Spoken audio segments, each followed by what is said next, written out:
Harlan Whitfield, 67, was drinking his morning coffee on the front porch of his Tennessee farmhouse when he heard the thunderous crash coming from his vegetable garden.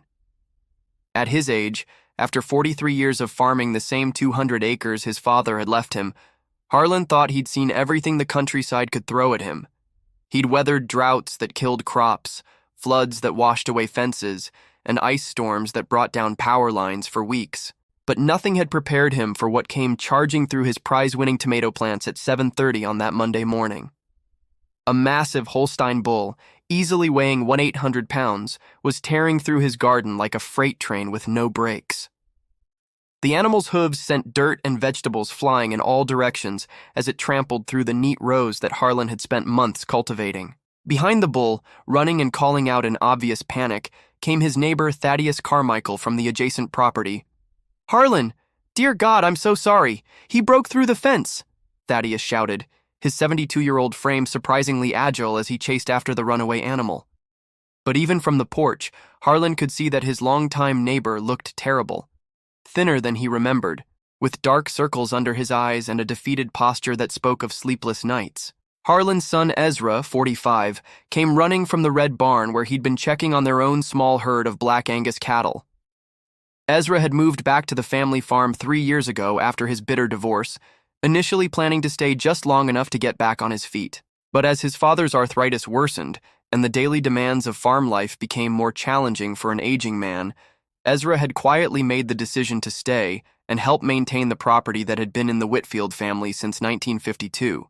"Dad, stay back on the porch. That bull looks completely spooked," Ezra called out, grabbing a lead rope from the fence post and approaching the massive animal with the careful movements of someone who understood that 1,800 pounds of panicked beef could easily kill a man. Together, father and son worked to corner the bull against the side of their equipment shed. Harlan's old herding dog, a border collie named Ranger, instinctively began circling the animal to help contain it. The bull's breathing was heavy and labored, foam around its mouth indicating extreme stress.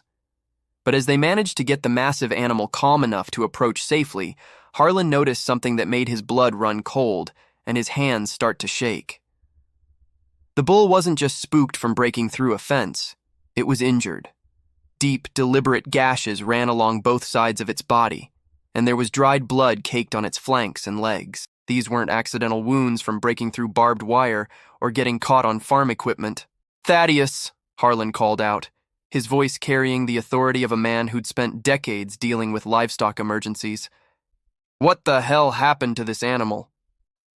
Thaddeus Carmichael had been Harlan's neighbor for over 20 years. They'd shared equipment during harvest season, helped each other during difficult calving times, and their wives had been close friends until Thaddeus's beloved wife Prudence had died suddenly of a heart attack 6 months ago.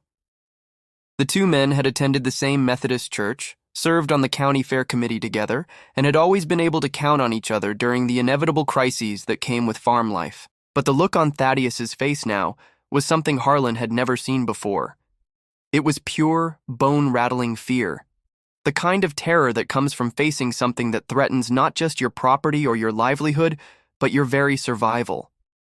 He got caught in some old barbed wire early this morning," Thaddeus stammered, his voice shaky and uncertain. His eyes darted nervously toward his own property, like he was expecting someone to appear at any moment. "You know how it is? Some of the old fence sections get twisted up, and when an animal panics—" Ezra was examining the bull more closely, running his experienced hands along the wounds with the careful attention of someone who'd spent his entire life around cattle. His face grew progressively darker as he took in the details of the injuries. "Dad, these aren't wire cuts," Ezra said quietly, but loud enough for Thaddeus to hear. "Look at the pattern of these wounds. Look how clean the edges are, how systematically they're placed. These are deliberate cuts. Someone hurt this animal intentionally." Harlan moved closer, his experienced eye taking in details that made his stomach turn and his anger start to build. The cuts were too precise, too evenly spaced, too systematic to be accidental. Someone had taken a knife or other sharp implement to this bull, repeatedly and methodically. The animal had been tortured. "Thaddeus," Harlan said, his voice growing firm and demanding, "you need to tell me what's really going on here. And don't give me any more stories about barbed wire. This bull has been deliberately hurt, and I want to know by who." Before Thaddeus could answer, a woman's voice called out from the direction of the Carmichael property, cutting through the morning air with sharp authority. "Thaddeus! Where are you?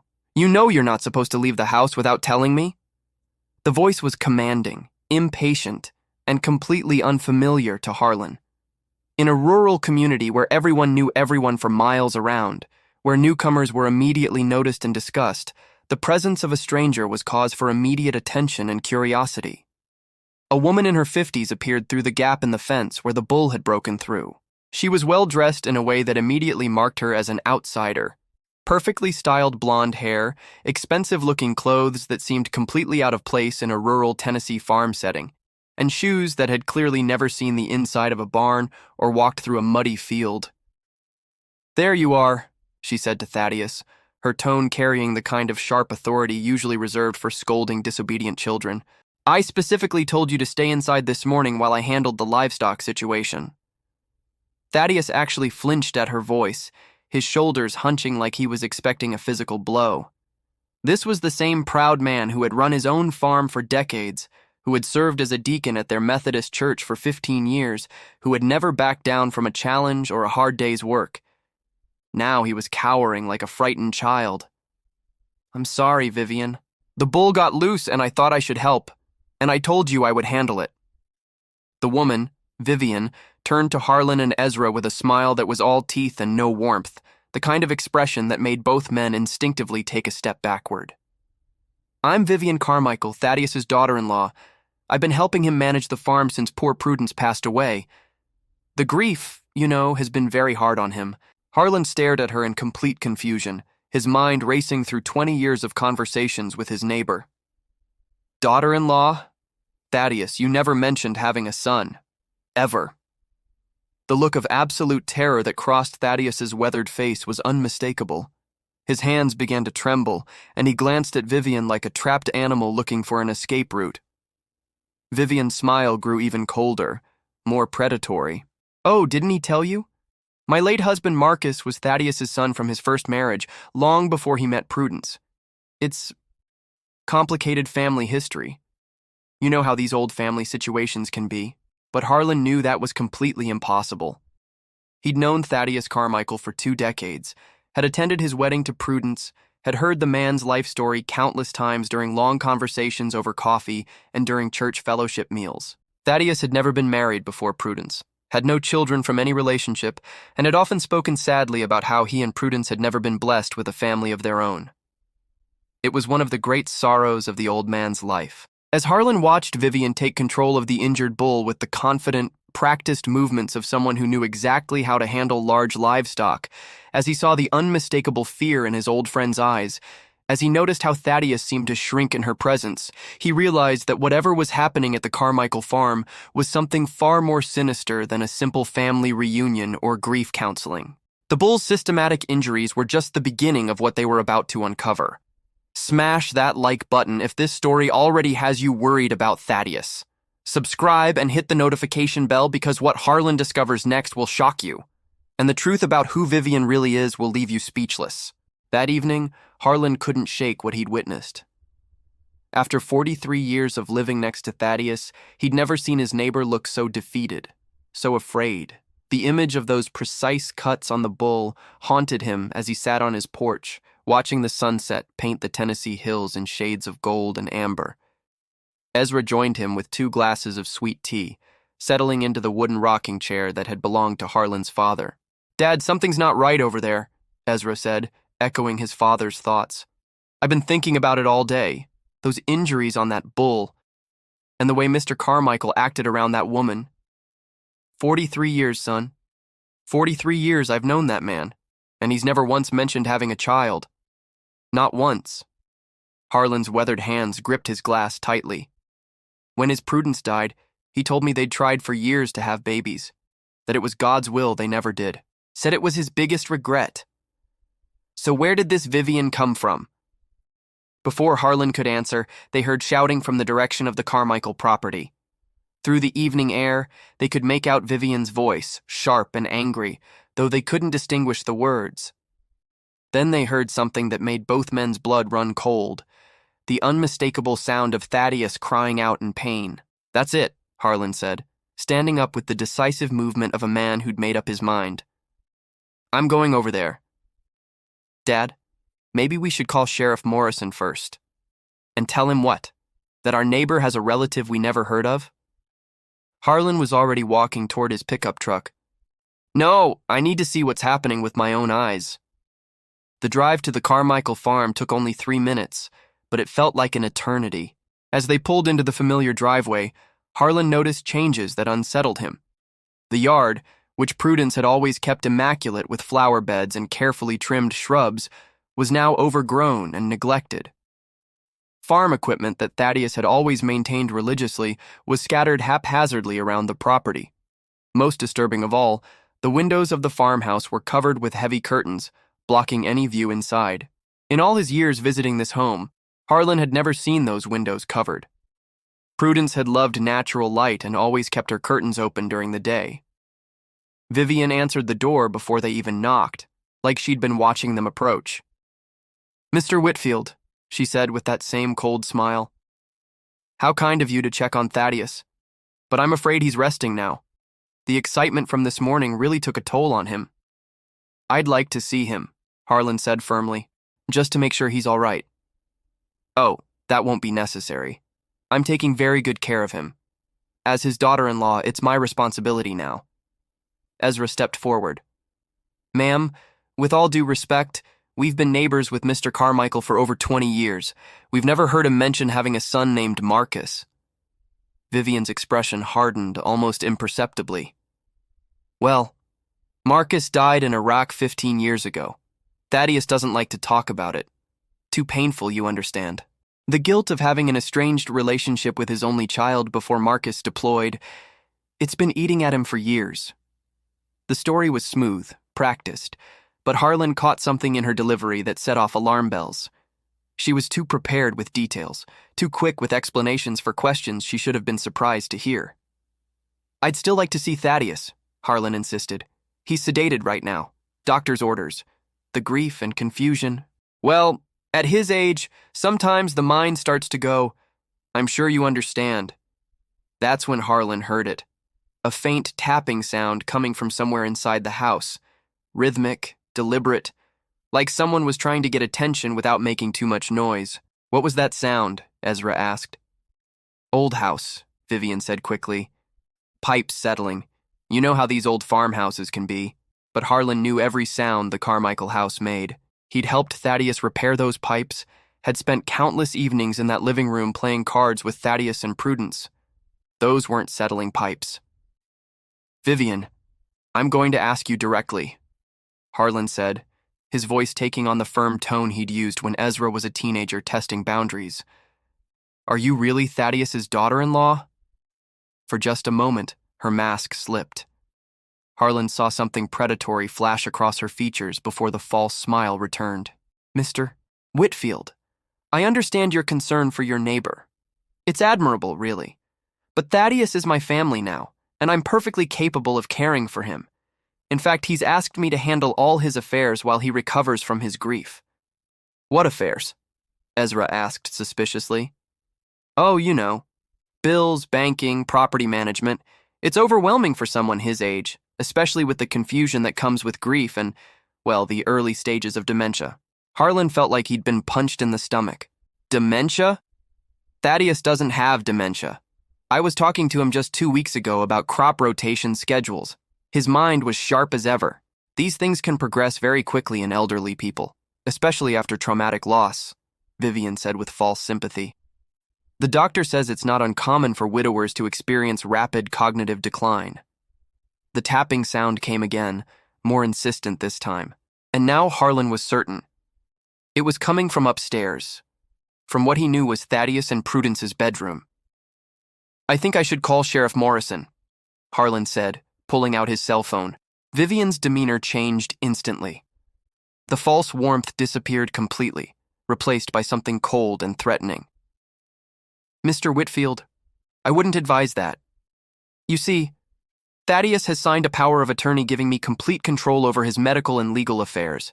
Any interference from well-meaning neighbors could be seen as harassment of a vulnerable elderly person. I'd hate for you to find yourself in legal trouble over a misunderstanding. The threat was clear, delivered with the confidence of someone who'd used similar tactics before, but it only made Harlan more determined. Then I guess you won't mind if Sheriff Morrison comes by to verify that everything is legitimate, Harlan said, beginning to dial. That's when they heard Thaddeus's voice, faint but unmistakable, calling from somewhere inside the house. "Harlan, help me! She's not my—" The voice was abruptly cut off, followed by the sound of a door slamming shut upstairs. Vivian's face twisted with rage before she quickly composed herself. "I'm afraid Thaddeus is having one of his episodes. The dementia, you know. He becomes confused, paranoid. Sometimes he doesn't even recognize me." But Harlan had heard enough. That voice belonged to the sharp, intelligent man he'd known for decades, not someone suffering from dementia, and the terror in Thaddeus's plea for help was all too real. "Ezra, call 911, now!" As Ezra reached for his phone, Vivian stepped back into the house and slammed the door. They heard the unmistakable sound of multiple deadbolts being engaged from the inside. Somewhere in that house, Thaddeus Carmichael was being held prisoner by a woman who had appeared from nowhere, claiming to be family that had never existed.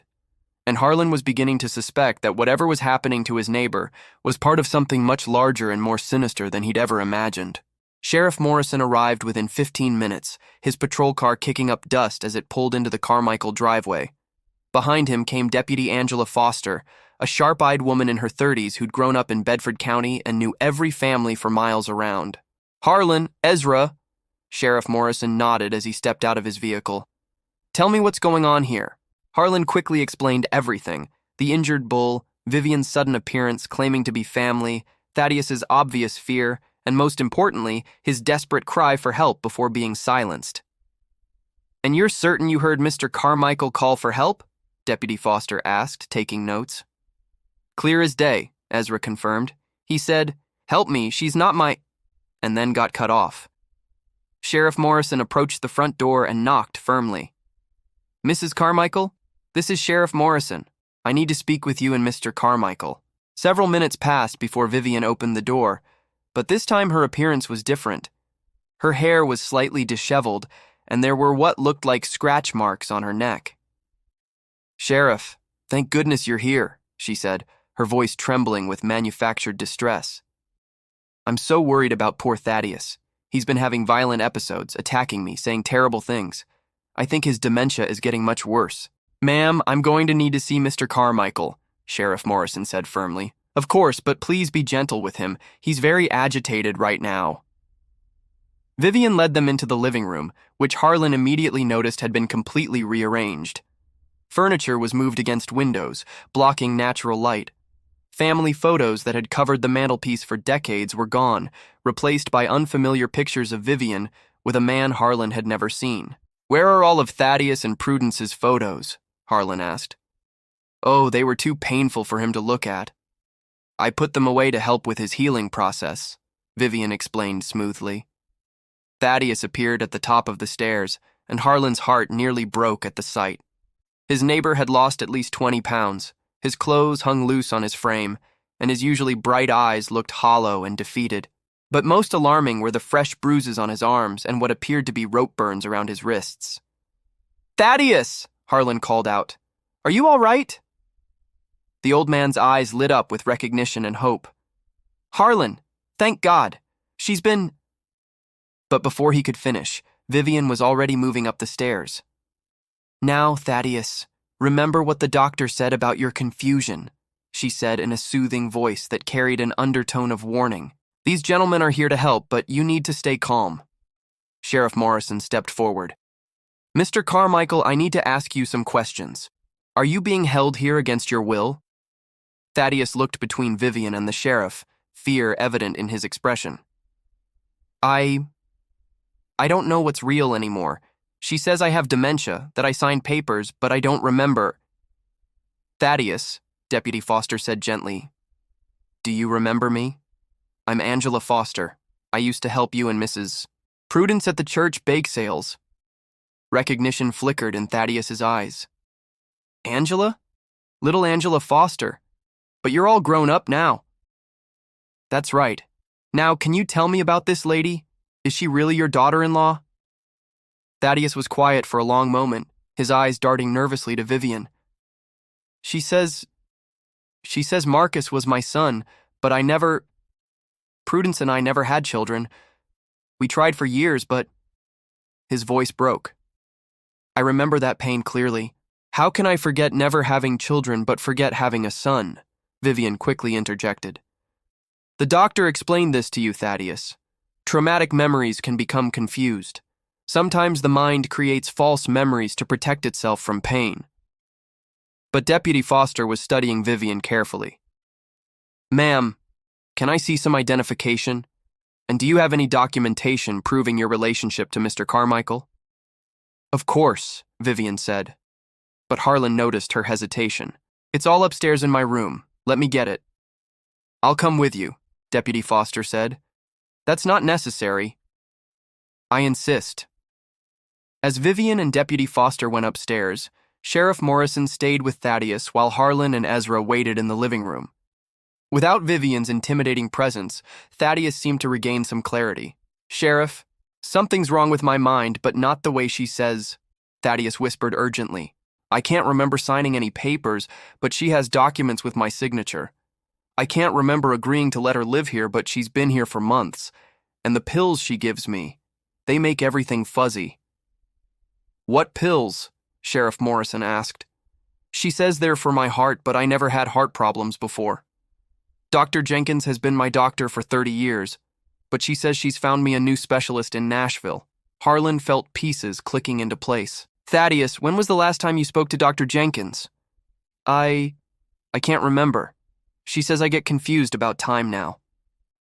From upstairs, they heard Deputy Foster's voice, sharp and authoritative. Ma'am, these documents appear to be forged. The notary seal is incorrect, and this power of attorney was allegedly signed on a date when Mr. Carmichael was in the hospital for his wife's funeral arrangements. I have the records. Vivian's voice rose in anger. You're making a mistake. Those documents are perfectly legal. Then you won't mind coming down to the station while we verify them. The sound of rapid footsteps echoed from upstairs, followed by Deputy Foster shouting, She's running! Back exit!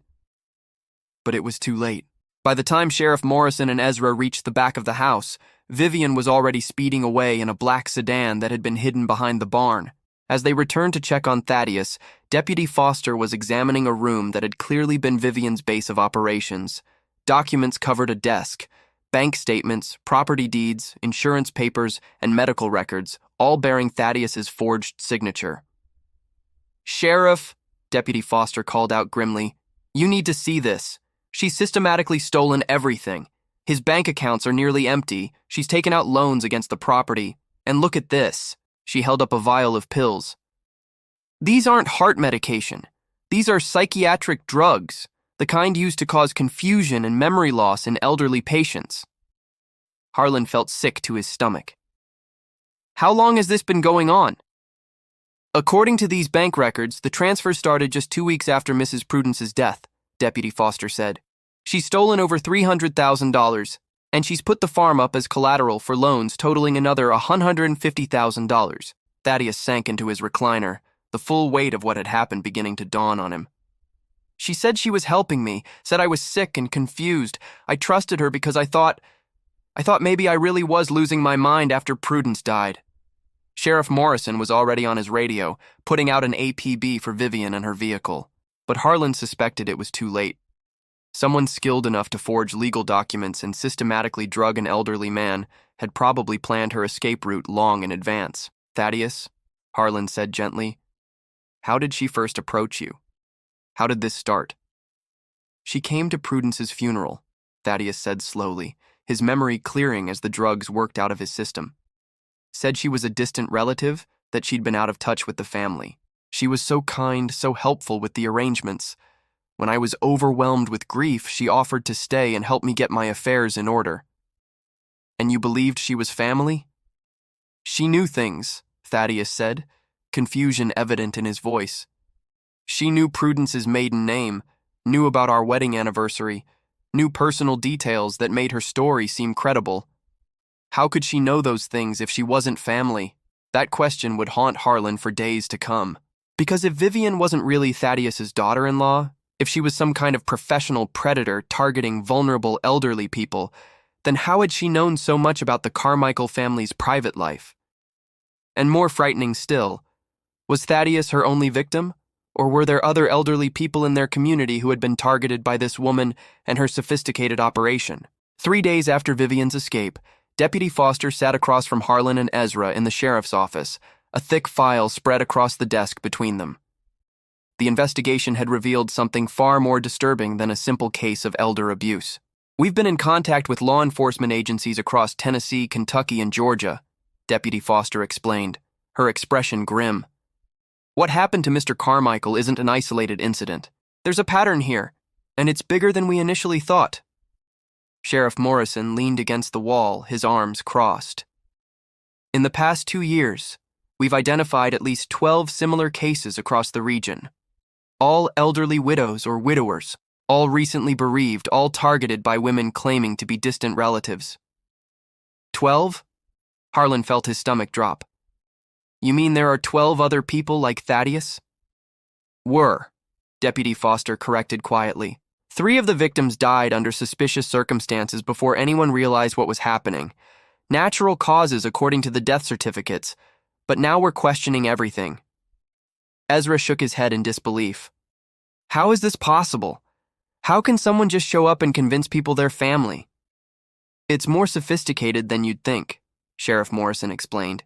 "These women do extensive research on their targets. They read obituaries, social media posts from family members, church newsletters, local newspaper archives. They gather enough personal information to create convincing backstories." Deputy Foster pulled out a photograph from the file. "This is what we think is the real Vivian Cartwright. Her real name is Linda Breslin, and she's wanted in connection with similar cases in 4 states. She works with a network of other women who target vulnerable elderly people." The photograph showed a woman who looked like Vivian but with darker hair and different clothes. But the eyes were the same, cold, calculating, predatory. "How did they get information about Thaddeus and Prudence's private life?" Harlan asked. "We're still investigating, but we have a theory," Deputy Foster said. "Do you remember about 6 months before Prudence died, there was a woman who came door to door in your area claiming to be conducting a survey about rural healthcare needs?" Harlan's memory stirred. "Yeah, pleasant woman. Spent about an hour at our place asking questions about medical history, family support systems, financial planning for healthcare costs. She visited the Carmichaels, too, asked detailed questions about their marriage, their family situation, their financial concerns about aging. At the time, it seemed like legitimate research. But it was reconnaissance, Ezra realized. They were gathering intelligence for future cons." "Exactly. These criminal networks are patient. They'll spend months researching potential targets, learning their routines, their relationships, their vulnerabilities. Then when a triggering event happens, like a spouse's death, they move in quickly while the person is still in shock and grief." Sheriff Morrison opened another folder. "The really disturbing part is how they accelerate the isolation process. Look at what happened to Mr. Carmichael's social connections after Vivian arrived." He spread out a timeline that made Harlan's blood run cold. Within weeks of Vivian's arrival, Thaddeus had stopped attending church, stopped his weekly coffee meetings with friends, stopped participating in community activities he'd enjoyed for decades. She convinced him he was too sick, too confused, too embarrassing to be around other people, Deputy Foster explained. Classic isolation tactics used by abusers. "And the drugs?" Harlan asked.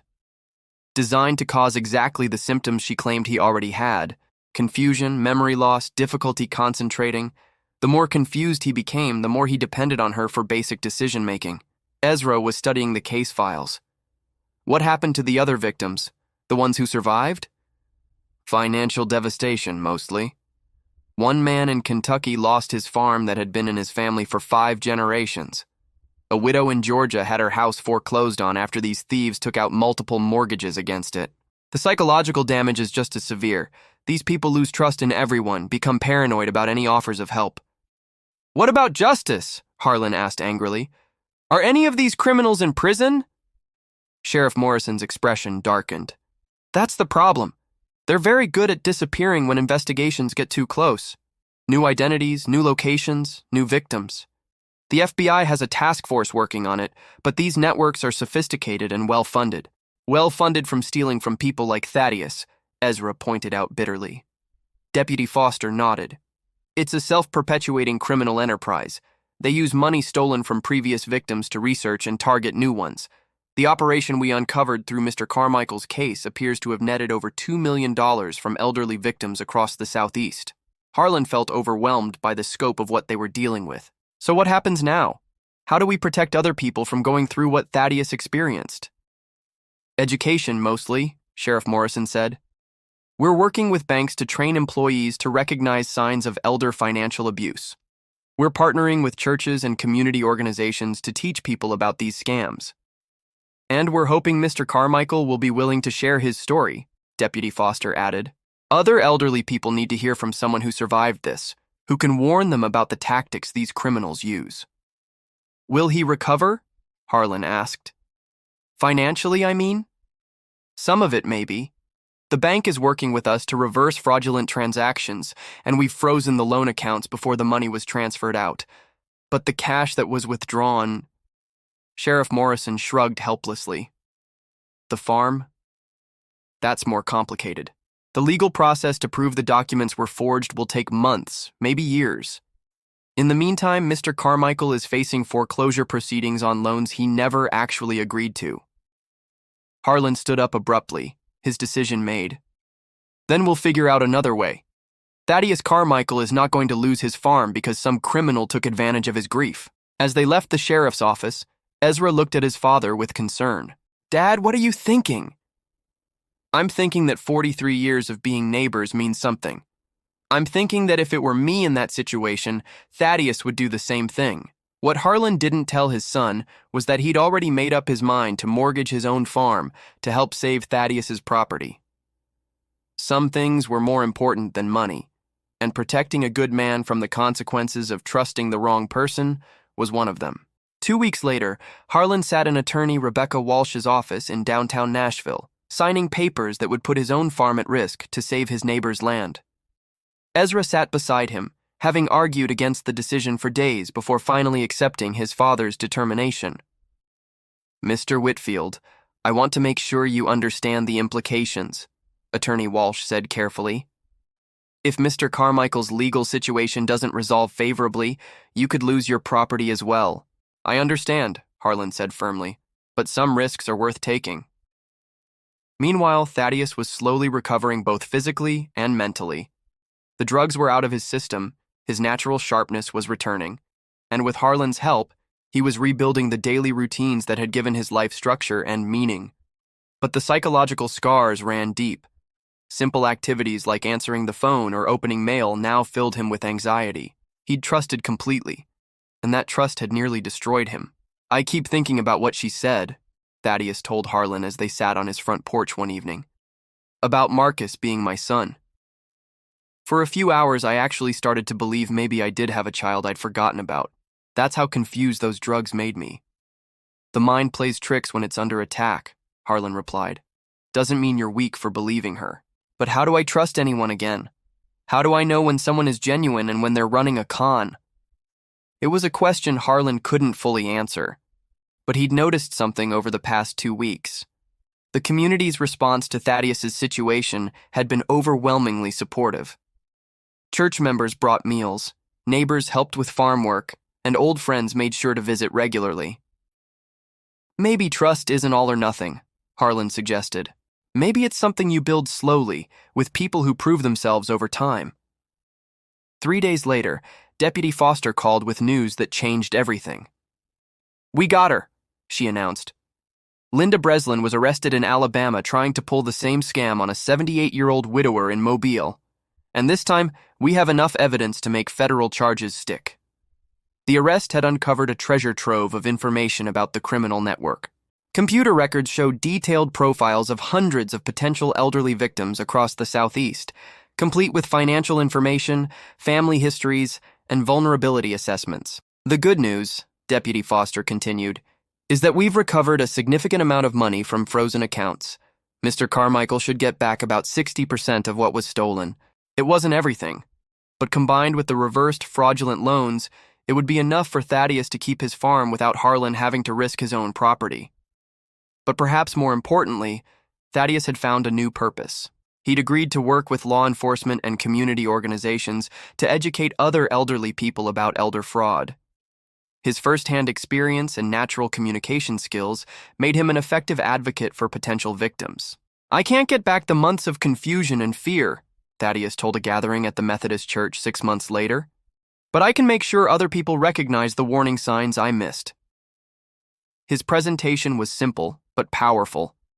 Trust your instincts, verify family claims independently, never make major financial decisions while grieving, and maintain connections with long-term friends and neighbors who can spot changes in your behavior.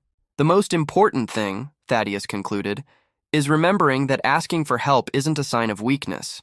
It's a sign of wisdom. After the presentation, Harlan watched his neighbor interact with other elderly community members. Thaddeus had lost weight he couldn't afford to lose, gained worry lines that aged him beyond his years, and would never again have the simple trust in strangers that had made him vulnerable. But he'd also gained something valuable, a sense of purpose in protecting others, and a deeper appreciation for the genuine relationships in his life. As they drove home together, Thaddeus was quiet for a long time before speaking. "Harlan, I never properly thanked you for what you risked to help me." "You don't need to thank me," Harlan replied. "That's what neighbors do." "No," Thaddeus said firmly. "That's what family does. And after 43 years, that's what we are." Looking back, Harlan realized that the bull breaking through their fence that Monday morning had done more than reveal a crime in progress. It had reminded him that in a world full of people willing to exploit the vulnerable, the bonds between decent people matter more than ever. Some fences are meant to be broken, especially when breaking them leads to protecting the people who matter most. If you have elderly neighbors or relatives, when was the last time you really checked on them? After hearing Thaddeus's story, what warning signs would you watch for? On Monday morning, a neighbor's bull ran into our yard. What my son and I saw was unbelievable.